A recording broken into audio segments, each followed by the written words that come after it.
प्यारे बच्चों, welcome to my channel Verma study 2020 बुकलाना। यूपी बोर्ड के छात्रों के लिए मैं क्लास 12 का ज्योग्राफी हिंदी मीडियम से फुल कोर्स कराऊंगा।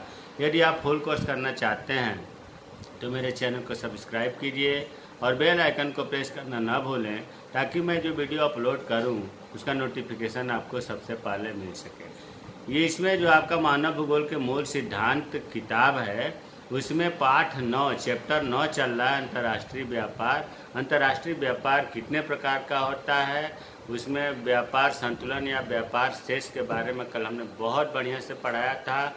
आई बटन पर जाकर के उस वीडियो को ज़रूर देखिएगा। आज हम पढ़ेंगे अंतर्राष्ट्रीय व्यापार के प्रकार। अंतर्राष्ट्रीय व्यापार दो प्रकार का होता है, द्विपार्श्विक व्यापार, बहुपार्श्विक व्यापार। देखो नाम से ही लग रहा है कि द्वि और इसमें बहु। बहु का मतलब अधिक से कई देश, इसमें यह व्यापार बहुत से देशों के साथ किया जाता है। ये कल बताया जा चुका है कि व्यापार में आयात होता है, निर्यात होता है, तो कई देशों के साथ जब व्यापार किया जाता है तो उसे कहते हैं बहुपार्श्विक व्यापार।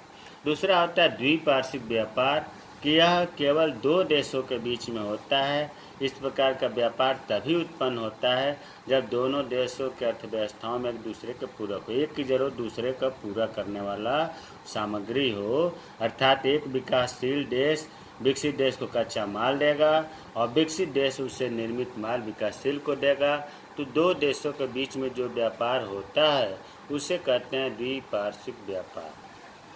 अब है अंतर्राष्ट्रीय व्यापार से होने वाले लाभ या महत्व। यार बच्चों, थोड़ा सा ध्यान देंगे तो बहुत आसान है। पहला है विशिष्टीकरण। इसमें क्या है, विदेशी व्यापार के फलस्वरूप सभी देश केवल उन वस्तुओं का उत्पादन करते हैं जिन्हें वे सस्ता व उत्तम बना सकते हैं। इस कारण विभिन्न देशों में भिन्न भिन्न वस्तुओं के उत्पादन का विशिष्टीकरण हो जाता है। इसमें यह है कि देखिए, हर देश हर सामग्री का उत्पादन तो कर नहीं सकता। जो उसके पास कच्चा संसाधन है उसका वो विशेष उत्पादन करता है और उसको दूसरे देशों में निर्यात करके वहाँ जो उस पर नहीं है उसे मंगा लेता है। तो प्रत्येक देश लगभग किसी न किसी वस्तुओं का विशिष्टीकरण विशेष उत्पादन करने वाला देश हो जाता है। दूसरा है उपयोगिता में वृद्धि। महत्व चल रहा है उपयोगिता में वृद्धि। प्रत्येक देश के पास कुछ वस्तुएं अतिरिक्त होती हैं, अर्थात ऐसे कहें कि कम उपयोगिता वाली होती हैं, उनको वो निर्यात कर देता है। उसके बदले में आवश्यक वस्तु अधिक उपयोगिता वाली वस्तुओं को मंगा लेता है, तो उसकी उपयोगिता में वृद्धि हो जाती है। तीसरा है देश में न उत्पन्न होने वाली वस्तुओं की प्राप्ति। भाई सभी देशों में सभी वस्तुएं तो मिलती नहीं है, जब नहीं मिलती है तो क्या करेगा, दूसरे देश से मंगाएगा। यह भी लाभ हो गया, उसके पास हो जाता है। चौथा है संकट काल में सहायता।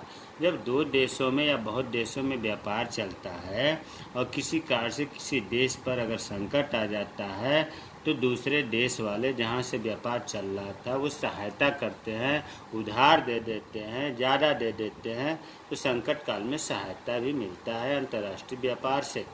अतिरिक्त माल का उपयोग, जो हमारे पास जो किसी देश में अतिरिक्त उत्पादन हो गया है, जो वहाँ पर उसका उपयोग नहीं होगा, वो दूसरे देश के व्यापार से ये फ़ायदा होता है कि उसका उपयोग हो जाता है, वो दूसरे देश को दे करके अपनी ज़रूरत की चीज़ों को मंगा लेता है।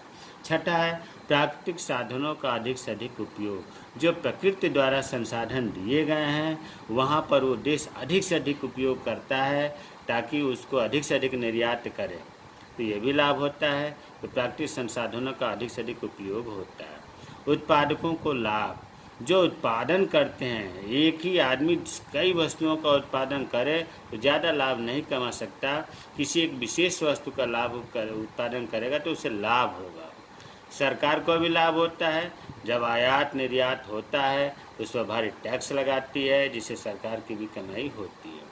मूल्यों में कमी, जब हम किसी वस्तु का ढेर सारा उत्पादन करेंगे तो निश्चित रूप से उसमें लागत कम आएगी और लागत कम आएगी तो उसका कीमत कम होगा, जिससे मार्केट में हम सस्ता बेचेंगे और ज़्यादा बिकेगा, लाभ कम। रोजगार में वृद्धि, रोजगार में भी जब हम किसी वस्तु का विशेष उत्पादन करने के लिए ज़्यादा से ज़्यादा उद्योग लगाएंगे तो लोगों को रोजगार मिलेगा। तो ये आपको जो 10 पॉइंट बताया गया है वो लाभ है। अब केवल लाभ ही नहीं है, अंतर्राष्ट्रीय व्यापार से होने वाली हानियाँ भी हैं। क्या हानियाँ हैं? पहला है, कुछ देश दूसरे देशों पर पूर्ति आश्रित हो जाते हैं। कुछ देश ऐसे हैं जो दूसरे देश से हमेशा मंगाते रहते हैं, अपने यहाँ उत्पादन नहीं करते, उस देश पर आश्रित हो जाते हैं, आत्मनिर्भरता उनकी ख़त्म हो जाती है। दूसरा, शोषण और व्यापारिक प्रतिद्वंद्विता से युद्ध होने की आशंका रहती है। कभी कभी क्या होता है, जो शक्तिशाली देश हैं वो शोषण करने लगते हैं, आपस में कंपटीशन की भावना से लड़ाई युद्ध होने की भी संभावना हो जाती है। तीसरा है, संसाधनों का इतना तेज़ी से दोहन होने लगता है, उनका पुनः पूर्ति। जैसे मान लो कोयला है, कोयला दिन रात प्राकृतिक संसाधन का हम उपयोग करते जा रहे हैं, अधिक से अधिक वस्तुओं को बनाकर निर्यात करने के लिए एक समय ऐसा आएगा कि ये कोयला समाप्त हो जाएगा, फिर उसकी पूर्ति कैसे होगी। चौथा है, देशी उद्योगों की हानि होती है। जो अपने देश के अंदर उद्योग हैं उनकी हानि होती है, अर्थात जब बाहर से वस्तुओं को मंगा लिया जाता है तो अपने देश की वस्तुओं की कीमत, जैसे मान लो चाइनीज आइटम सस्ता आ रहा है तो जो भारतीय सामग्री है उसकी कीमत कम हो जाती है, भारतीय कंपनियों को हानि होती है। विदेशों पर निर्भरता, विदेश पर हम निर्भर हो जाते हैं, और होता क्या है कि कभी कभी हम सस्ती वस्तु आयात होने के कारण अपने यहाँ निर्माण नहीं करते हैं, और जब उस देश से संबंध बिगड़ जाते हैं, युद्ध हो जाता है, वो माल देना बंद कर देता है, और जनता के माल के अभाव में जनता को बहुत कष्ट उठाना पड़ता है।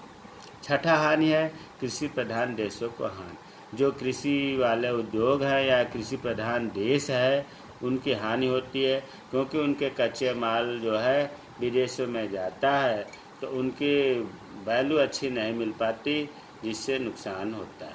हानिकारक वस्तुओं का आयात, देखिए यह हानिकारक, जैसे मान लो कि कभी कभी हम अनाज का उत्पादन आयात करते हैं तो उसमें हानिकारक वस्तुएं, खरपतवार काफ़ी ऐसे आ गए, कीड़े मकोड़े आ गए जो अपने देश में नहीं थे, यहाँ आकर के वो नया समस्या तैयार कर दिए। तो हानिकारक वस्तु भी आ जाते हैं आयात करने से। अंतर्राष्ट्रीय संघर्ष, कभी कभी कंपटीशन की भावना से कुछ देश से मत लो, हमसे लो, हमें दो उसे मत दो, तो इस वजह से अंतर्राष्ट्रीय लड़ाई होने की संभावना हो जाती है। तो ये अंतर्राष्ट्रीय व्यापार का हानियाँ हुई। अब अंतर्राष्ट्रीय व्यापार के महत्वपूर्ण पक्ष, ये बहुत महत्वपूर्ण है। इसमें 3 पॉइंट है, तीनों थोड़ा सा ध्यान देंगे तो समझ में आ जाएगा कि अंतर्राष्ट्रीय व्यापार के लिए जो पार्टी है या पक्ष है, आधार है, वो 3 पॉइंट है। पहला है व्यापार का परिमाण। परिमाण का मतलब होता है रिजल्ट से। पहले क्या होता था कि जो व्यापार में वस्तुओं का वजन होता था, वास्तविक तौल किया जाता था, उसी को व्यापार का परिमाण कहा जाता था। लेकिन प्यारे बच्चों, इतने बड़े पैमाने पर आयात निर्यात होता है, क्या उसका तौल से मूल्य का सही ज्ञान होगा? कभी नहीं हो पाता है। सब वस्तुओं को तौलना बहुत कठिन काम हो जाता था। इसलिए, और मान लो वस्तुओं को तो तौल लोगे, जो सेवाएं हैं, जैसे सेवाओं में आपको पता है कि परिवहन है, व्यापार है, या अध्यापक की सेवाएं, डॉक्टर इंजीनियर की सेवाएं, इनका कैसे तौलोगे?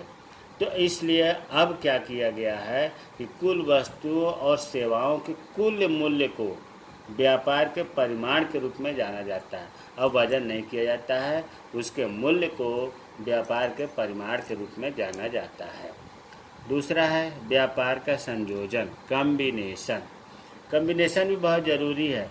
अंतर्राष्ट्रीय व्यापार में बहुत प्रतिस्पर्धा होती है, उसमें जगह पाने के लिए वस्तुओं और सेवाओं के प्रकार भी बदलते रहते हैं। जैसे उदाहरण देखो, 20वीं शताब्दी के आरंभ में जो आयात और निर्यात वस्तुएं होती थीं, उनमें प्राथमिक उत्पादों की प्रधानता थी। प्राथमिक उत्पादों का मतलब होता है जो प्राथमिक क्रियाओं के अंतर, जैसे कृषि, खनन, ये इनके जो प्रोडक्शन होते थे उनको 20वीं शताब्दी में ज़्यादा प्रधानता दिया जाता था। लेकिन बाद में विनिर्मित वस्तुओं का, अब प्राथमिक उत्पादों का प्रधानता समाप्त हो गया। विनिर्मित वस्तुओं का मतलब जो उद्योगों में निर्माण हुआ है वो अंतर्राष्ट्रीय व्यापार में अपना स्थान बना लिया प्राथमिक उत्पादों की जगह पर। तो अब भी वर्तमान में भी विश्व व्यापार का अधिकांश भाग पर विनिर्माण सेक्टर का मतलब उद्योगों का सामान ही वहाँ व्यापार में प्रयोग किया जाता है। सेवा क्षेत्र में परिवहन और अन्य व्यावसायिक सेवाएं भी शामिल होती हैं।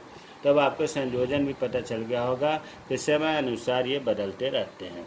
तीसरा है व्यापार की दिशा। व्यापार की दिशा भी बदलता रहता है।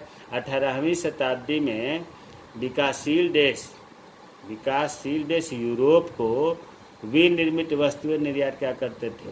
ध्यान दो, ये जो विकसित नहीं है, विकासशील देश है। विकासशील देश अपने उद्योग में वस्तुओं को तैयार करके यूरोप को निर्यात करते थे। लेकिन जैसे ही समय आगे बढ़ा 19वीं सदी में इसकी दिशा बदल गई। मतलब यूरोप पहले खरीदता था विकासशील देशों से, और आने वाले समय में जब दिशा बदली इसका उल्टा हो गया। मतलब यूरोप जो है अपने उद्योगों में माल तैयार करने लगा और अपने माल को बड़े बड़े 3 दक्षिणी महाद्वीपों में, दक्षिणी अमेरिका में, अफ्रीका में, ऑस्ट्रेलिया में भेजने लगा, निर्यात करने लगा। और इसके बदले में यूरोप को कच्चे माल व खाद्य पदार्थों को यूरोप में मंगाने लगा। कहने का मतलब यह है कि इसका 18वीं शताब्दी में यूरोप खरीदता था उद्योगों के वस्तुओं को, और 19वीं शताब्दी में यूरोप खुद बेचने लगा और जहाँ से पहले खरीदता था उनसे कच्चा माल लेने लगा। अर्थात इसकी तरक्की हो गई। आज तो सूचना प्रौद्योगिकी के व्यापार में भारत इतना विकसित हो गया है कि कई देश से आगे है भारत। तो ये जो है अंतर्राष्ट्रीय व्यापार के महत्वपूर्ण पक्ष 3 पॉइंट थे, बहुत महत्वपूर्ण था। तो आप हमारे चैनल को सब्सक्राइब कीजिए ताकि मैं मोटिवेट हूँ, अच्छा से अच्छा वीडियो बनाऊँ। जय हिंद, जय भारत, टाटा, बाय बाय, खुश।